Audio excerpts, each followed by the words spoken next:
Okay, let's start lecture number 5, which is a part 2 of function. Here we are going to talk about inverse functions. Okay, all right.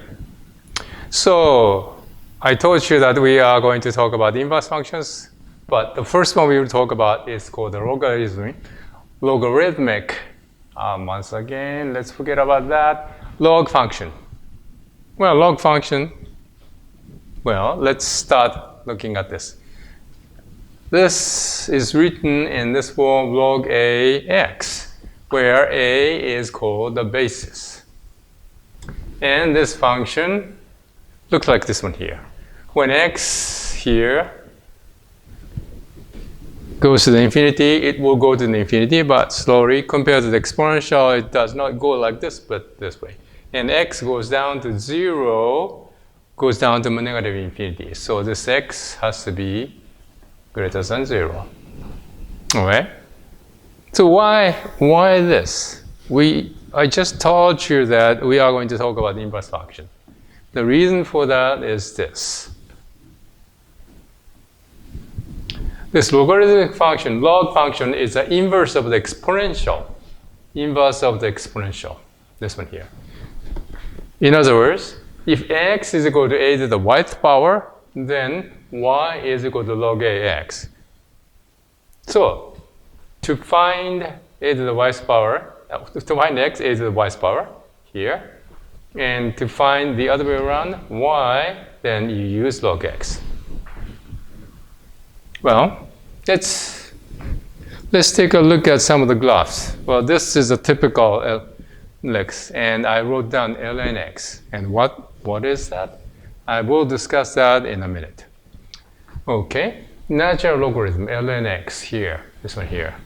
And log x here, that's common logarithm.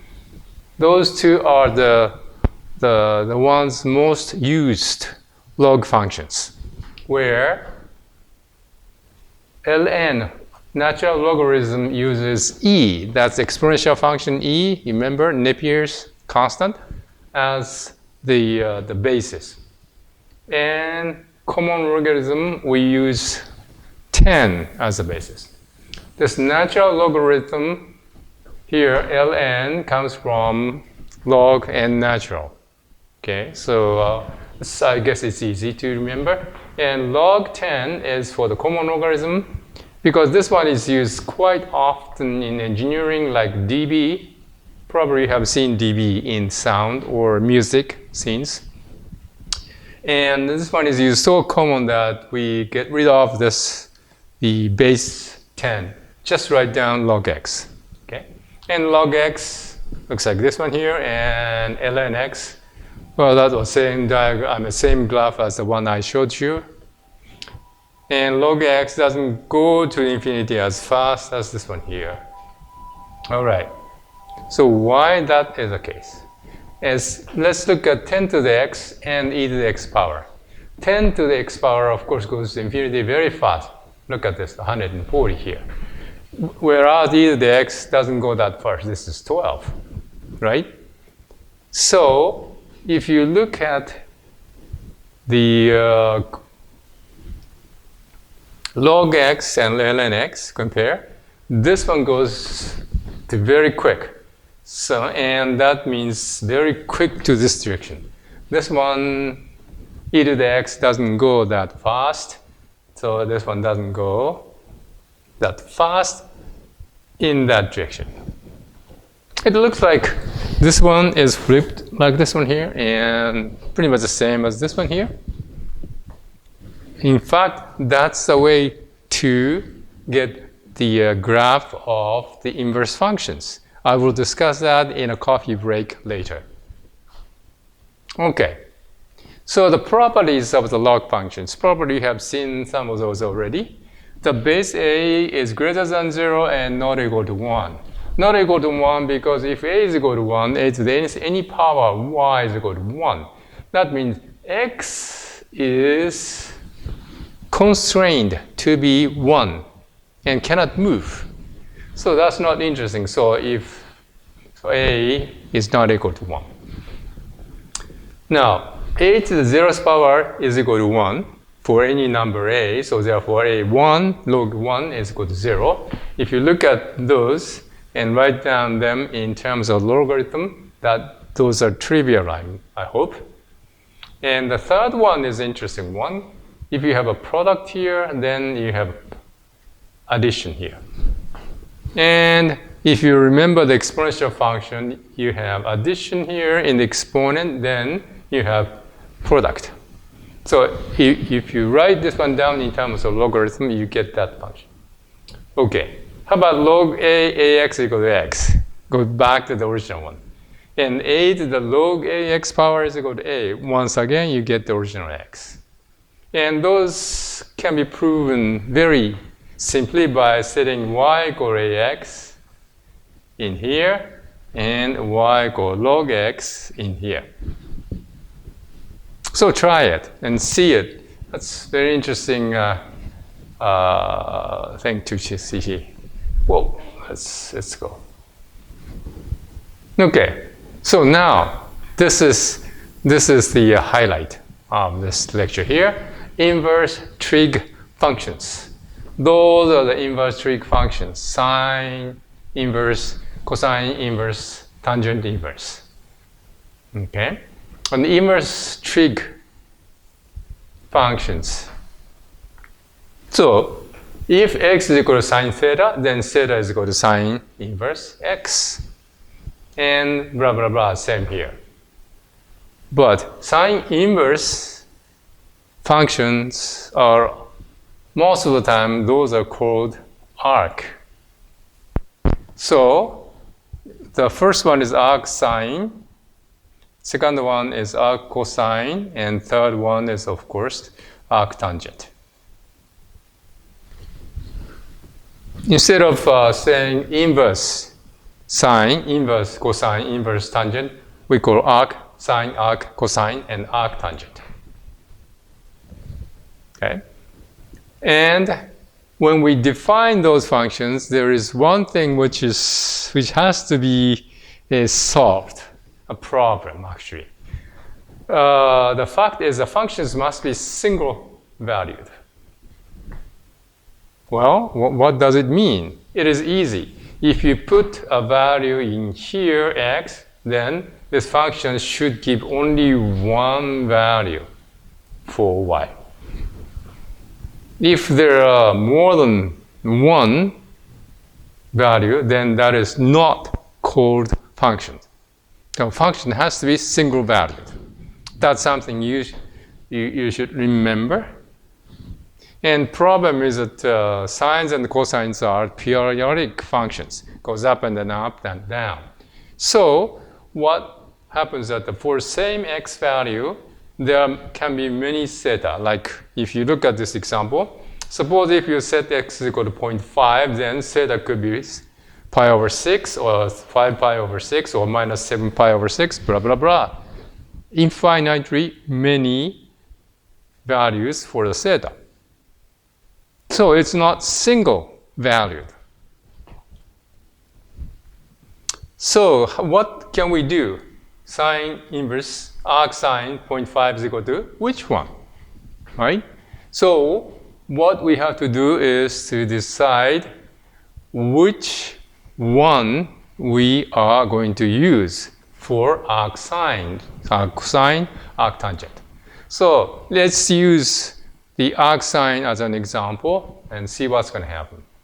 All right, this is sine x and reversed in the sense that now the x is on the horizontal side and sine theta is on that side. Okay, and reverse this way so that the positive side is of x is here and theta that side. And let's move this one into here and look at this. So many of them, but you have a choice as to which one you are going to pick.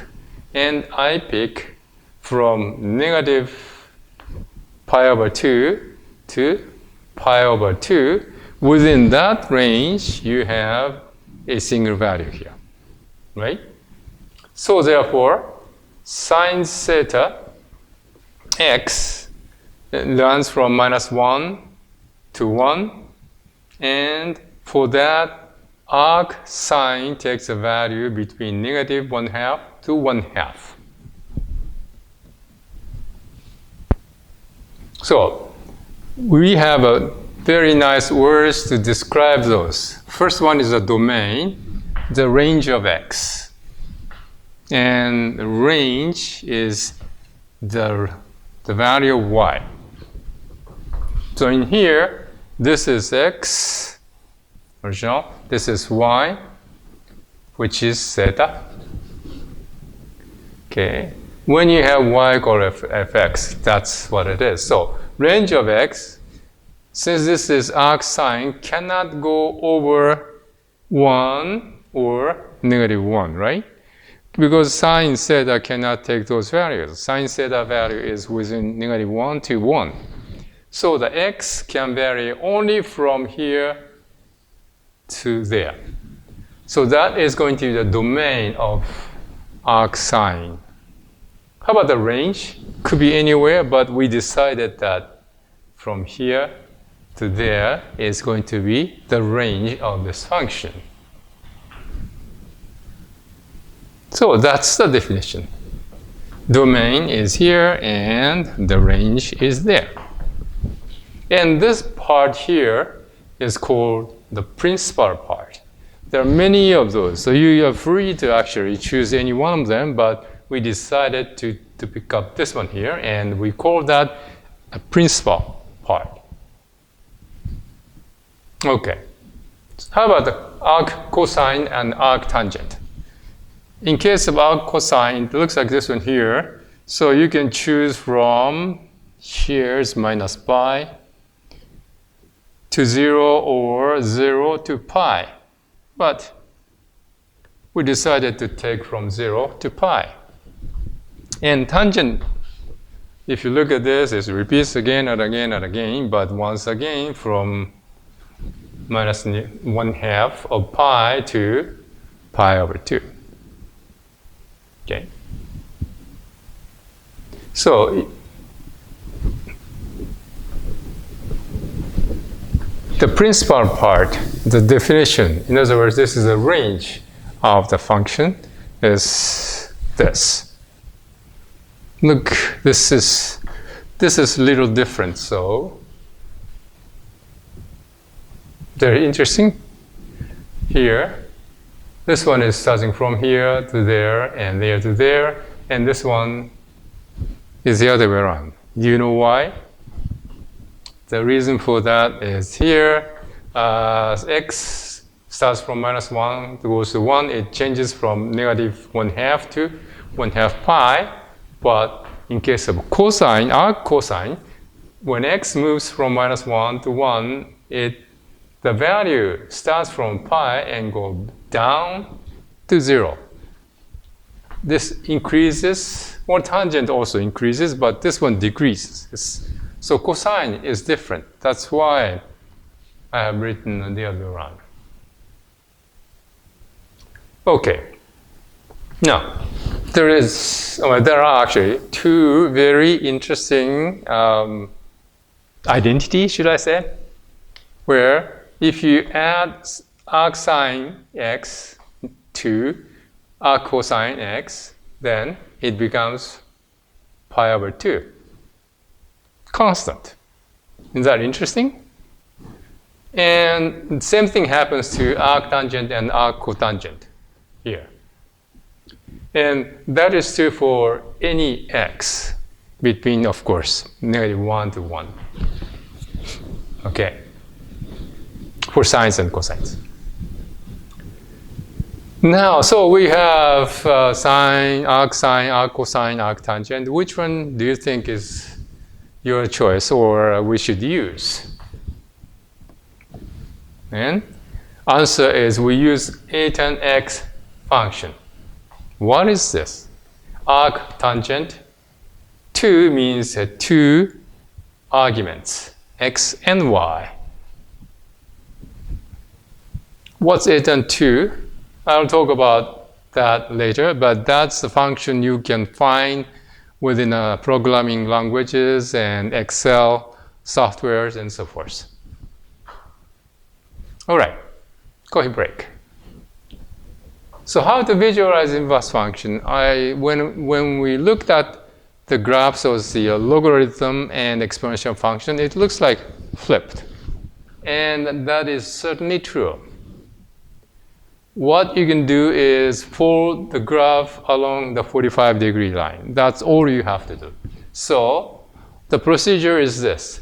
Draw the same scale x and y axis and plot y equal fx. Draw 45-degree line. Flip the graph along that line. Okay? And say, for example, a to the x and find log a to the x. Looks like this one here. So the same scale x and y, horizontal, vertical axis, then plot a to the x and 45-degree line and flip. You flip.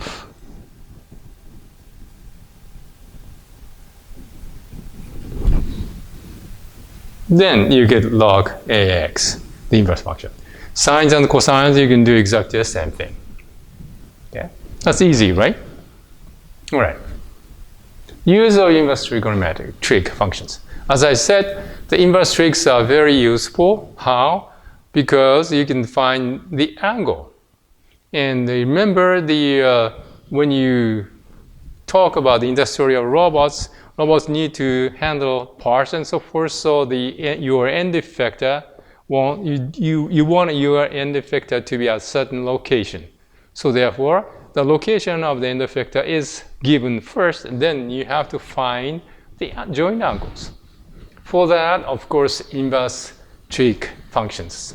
Arc-sines, arc-cosines, arc-tangents are very useful.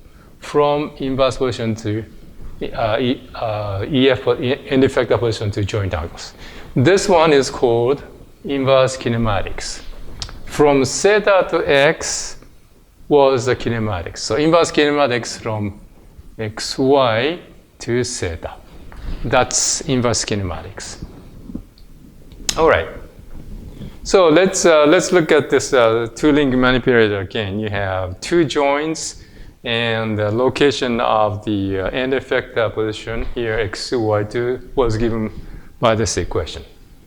So your task is to find theta 1 and theta 2 from these two equations.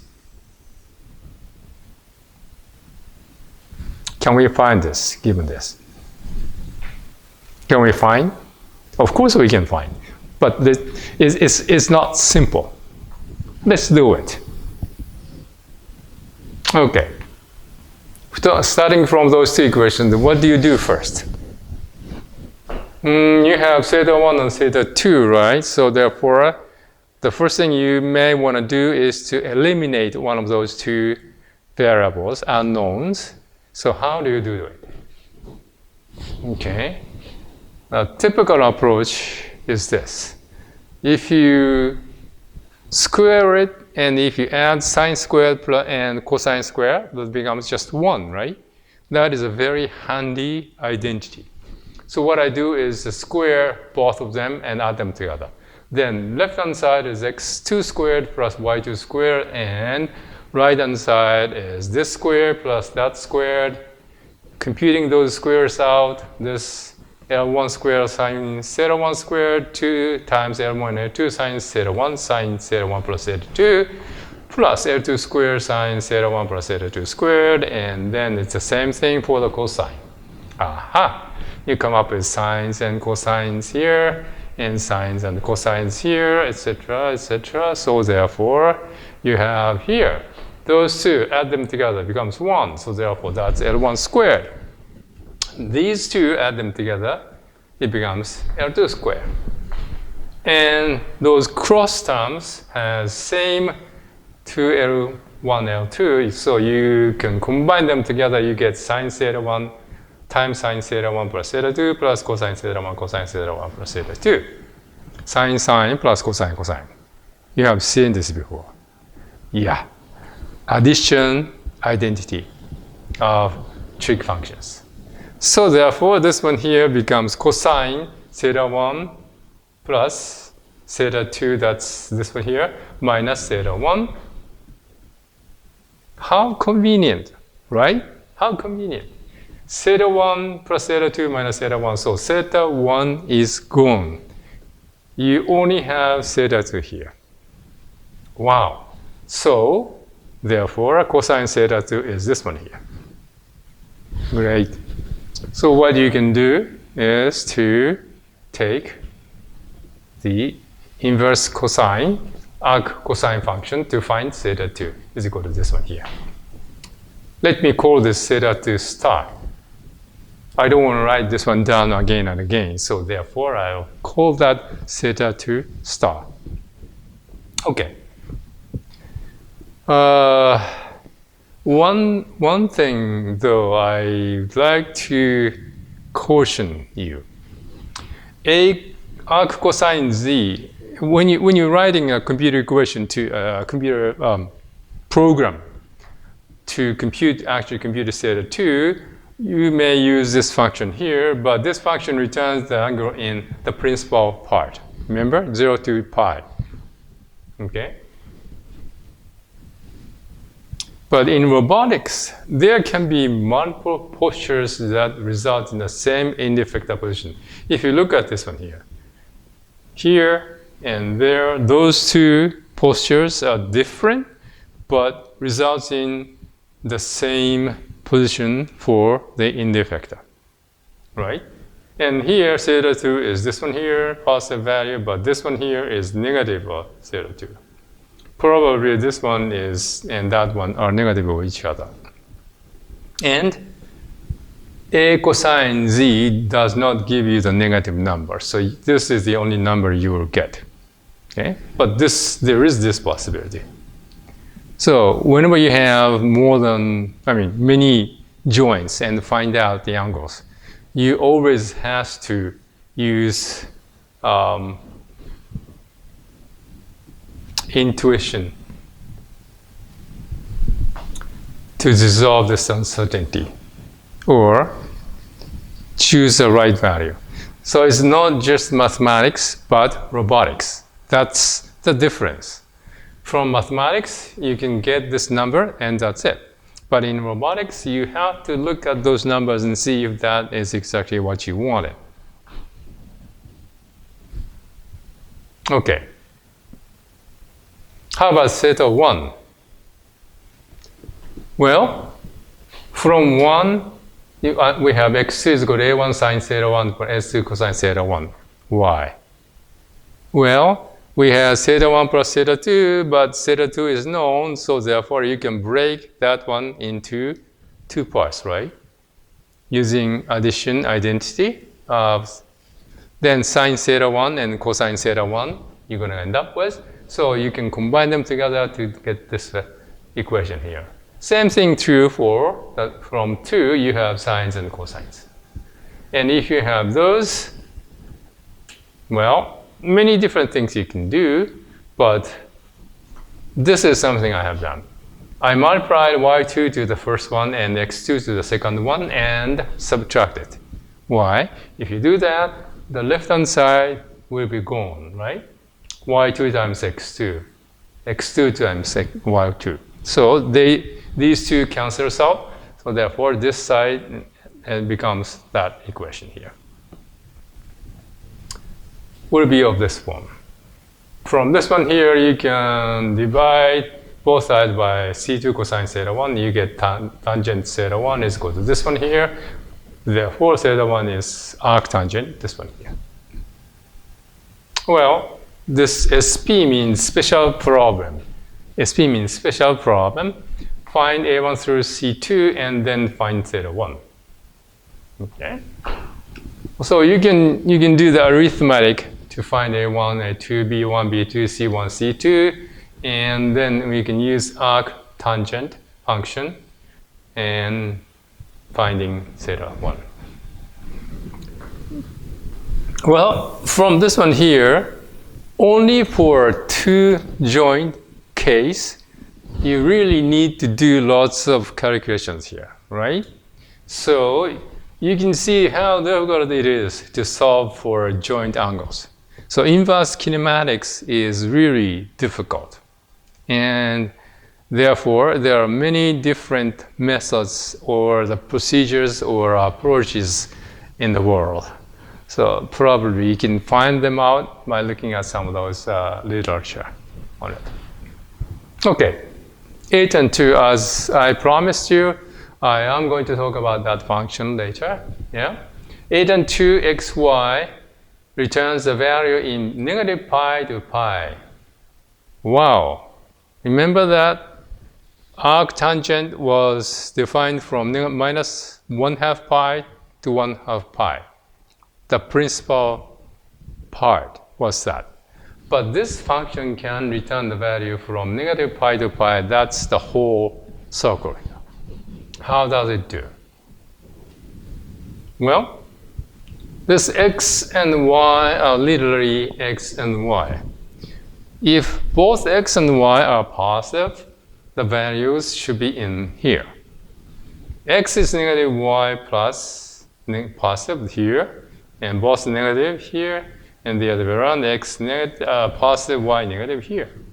So by looking at the positivity and negativity of the values x and y, you can tell exactly where your angle is going to be.